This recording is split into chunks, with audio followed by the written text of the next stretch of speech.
Pensemos por un momento en intentar mantener unida a una corporación multinacional, donde la mitad de los líderes están en prisión.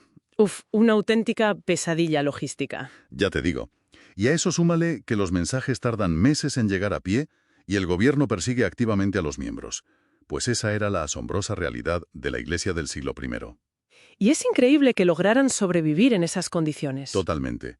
Y por eso en nuestra inmersión profunda de hoy vamos a analizar un documento sobre esa arquitectura de conectividad en la antigüedad. Nos centraremos en las estrategias del apóstol Pablo y en cómo esas lecciones se aplican a los retos actuales de la Iglesia Adventista global. Es que hay mucha tela que cortar ahí. Vale, vamos a desgranar esto. O sea, ¿cómo era posible mantener una red internacional sin Internet ni fibra óptica? Pues, básicamente, el wifi de la antigüedad no era tecnológico en absoluto, sino puramente humano. La infraestructura invisible de todo esto era la fidelidad de los emisarios y, bueno, la profundidad de los vínculos personales. Claro, dependían literalmente de la gente. Exacto. Pablo entendía una realidad sociológica fundamental. A ver, una congregación aislada era una congregación vulnerable a la extinción.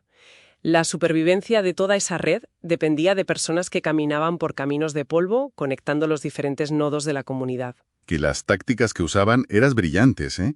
Al observar sus cartas, como la enviada a los colosenses, esos saludos finales parecen, bueno, simples cortesías de despedida. Sí, como un formalismo sin más. Eso es. Pero pensándolo bien, es pura estrategia. Esos saludos son la versión del siglo I de las validaciones de aptitudes en LinkedIn. Qué buena comparación, fíjate. Es que no era un simple hola. Era una forma súper calculada de legitimar públicamente a líderes locales y forasteros ante toda la comunidad. O sea, les daban autoridad. Y lo fascinante aquí es cómo utilizaba esos saludos para reestructurar el poder y derribar unas barreras enormes. Ya, barreras culturales pesadas. Eso es. Por ejemplo, al referirse a Aristarco como su compañero de prisión, no está dando un dato biográfico al azar en absoluto. Está utilizando una experiencia de sufrimiento compartida para elevar la causa común muy por encima del estatus individual de cada uno. Qué inteligente. Y va más allá, ¿eh? Porque pone a trabajar juntos a judíos y gentiles. Algo impensable entonces. Claro, y ahí es donde un concepto teológico como el reino de Dios se convierte en un principio de liderazgo sumamente pragmático. Un mecanismo para unirlos a todos. Exacto.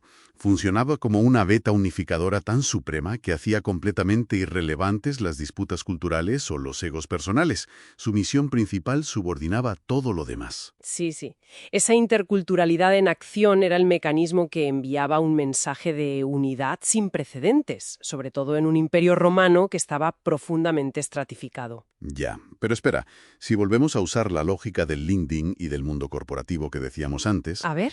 a alguien que abandona tu proyecto en el peor momento posible, pues simplemente lo bloqueas o lo despides, o sea, cortas lazos. Claro, es lo habitual hoy en día. Pues sabemos que un joven llamado Juan Marcos desertó de la misión en pleno viaje, allá por el libro de Hechos. Si alguien deja tirado a todo el equipo bajo tanta presión, ¿no es un riesgo gigantesco devolverle el liderazgo? Es una duda muy lógica. Vimos que la lógica de esta red primitiva no era para nada punitiva, sino redentora. O sea, buscaban recuperar a la gente. Exacto.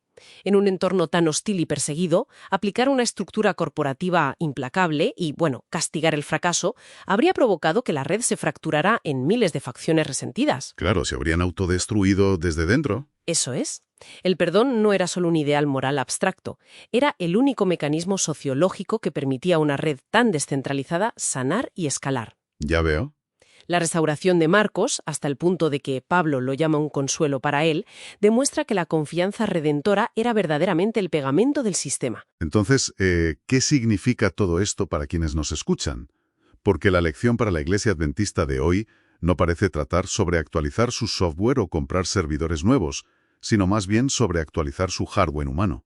Exactamente. Se enfrentan a los mismos choques de diversidad cultural y al mismo riesgo de aislamiento que en aquel primer siglo. Así es, los problemas de fondo son idénticos. Si aplicamos esta arquitectura de red al presente, vemos soluciones estructurales muy claras. En cualquier red descentralizada, los cotilleos y los malentendidos actúan como un virus letal que destruye los vínculos. ¿Y entonces cuál sería el cortafuegos ahí? Pues la comunicación directa y edificante, exactamente igual que esas validaciones públicas y saludos estratégicos de Pablo. Claro, y para los choques culturales o las barreras generacionales de hoy, imagino que la solución es esa misma integración radical de la que hablábamos. Efectivamente. Crear espacios donde jóvenes y adultos colaboren estrechamente, diluyendo así las diferencias al centrarse en un objetivo muy superior. Y por supuesto está la política de Juan Marcos.